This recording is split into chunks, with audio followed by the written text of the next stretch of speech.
أعوذ بالله من الشيطان الرجيم بسم الله الرحمن الرحيم Assalamu alaikum wa rahmatullahi wa barakatuh. And welcome back to Living the Quran through the Living Quran. In this series, we've been going over chapter number 56, Surah al-Waqiyah, the chapter of the Quran known as the chapter of the great event, of the impending event, a reference obviously to the end of this world and the beginning of the world to come, and the event of the Day of Judgment, the accountability, and the pleasures which the righteous will be benefiting from when they enter into paradise, and also obviously a look at the punishments and the grief and anguish those who are going in towards the fire of hell that they will feel and that they will experience. In our previous discussion, we looked at some of the blessings that God has promised to those who are known as the foremost of the foremost, that group that although they were mentioned last in this chapter, but their blessings and their rewards were mentioned right at the beginning. Today we continue in our discussion and look at the chapter, or the section rather of this chapter, of those in bliss, and this will cover verses number 27 through to verse number 40. Now, before we go into the Arabic, or before the explanation rather of these verses and the word-by-word analysis, because we need to read and reflect on some of the key words which God uses in this passage, and not only read the verses and the words, but understand the meaning behind the verses, behind the words of the verses, to get a better picture of what God is explaining to us. Before we can go into all of that understanding of the words and the content of the verses and the blessings which God will explain to us, and also the takeaway messages that we can hopefully read and reflect upon and hopefully try to implement within our lives, let us first have a listen to the Arabic of this passage, followed by the English translation, and then we'll come back with a brief review and analysis. God says the following in Surah al-Waqiyah, verses 27 through to 40. وَأَصْحَابُ الْيَمِينِ مَا أَصْحَابُ الْيَمِينِ فِي سِدْرٍ مَّخْضُودٍ وَطَلْحٍ مَّنضُودٍ وَظِلٍّ مَّمْدُودٍ. Those that are blessed, how lucky the blessed will be. They shall abide amidst the land of thornless sidra, lot tree, a symbol of bliss, and in the garden of clustered bananas, and in extended shades. وَمَاءٍ مَّسْكُوبٍ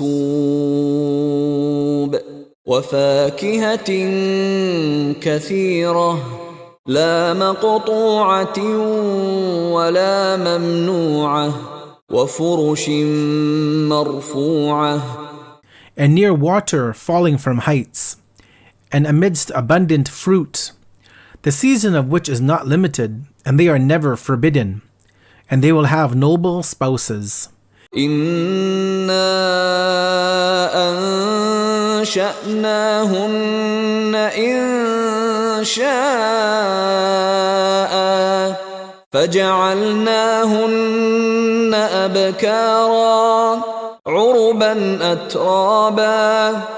Verily we have made them, their spouses, their wives, excellent, and have raised them into a special new creation, and have made them virgins, pure and undefiled. They are the loving ones of their husbands, suiting to their ages and matching them in every respect. لِأَصْحَابِ الْيَمِينِ ثُلَّةٌ مِّنَ الْأَوَّلِينَ وَثُلَّةٌ مِّنَ الْآخِرِينَ. They are meant for the blessed ones. This group will consist of a large party from the earlier people of Islam and a large party from the latter ones. Now, as we go into the thinking points for these verses, we have to review some of the key words which are used in these beautiful verses in which God is describing the pleasures of paradise. The first word to review is the word sidr, and the meaning of the word sidr is that this is a tree, and it is a tree which casts a very large shadow, which casts a very wide shadow. The next word to reflect and keep in mind as we go through this discussion is the word makhdud. The meaning of makhdud is a plant whose leaves are broken and thorny. The third word to reflect upon is the word mandud, and this is in the meaning of something which is dense. For example, a dense forest packed full of trees. The next word to keep in mind is the word maskub, which is something which flows downwards like a waterfall would, while the meaning of the word atrab is something similar and of the same age. So two things, let's say, which are similar, or multiple things which are similar to one another and of the same age, those are referred to with the word atrab. And the meaning of the word tara'ib are the ribs in a person's rib cage, with all of the ribs looking identical to one another. Now, going on in some of the words that we have to reflect upon and really understand in order to better appreciate this portion of Surah al-Waqiyah, the next word is the word til. And this word, which is whose plural is the word tilha, it refers to the banana tree. And just as we see in the narration, the statement from Imam Ali, may God's peace and blessings be upon him, in which this word was used, he used it in this same meaning. And this is referenced in the tafsir of Nur al-Thaqalain. However, it should also be noted that some commentators of the Quran have stated that the meaning of this word tilh, that it refers to a tree known as al-Ghilan, and this is from the acacia family of trees. It's a tree or a bush which has beautiful smelling flowers that grows upon this.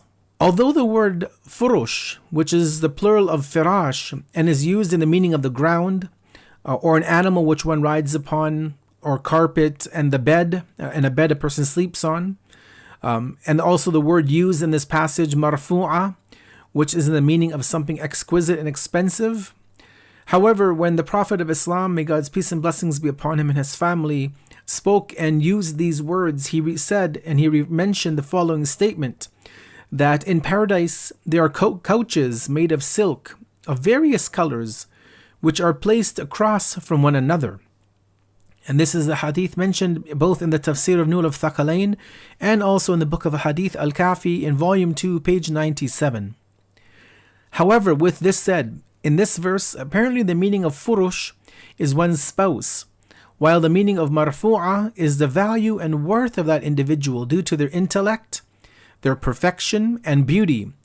And this is better understood from the verse which reads the following, which states, Inna ansha'nahunna insha'an, that verily we have made them, their spouses in paradise, excellent, and have raised them into a special new creation.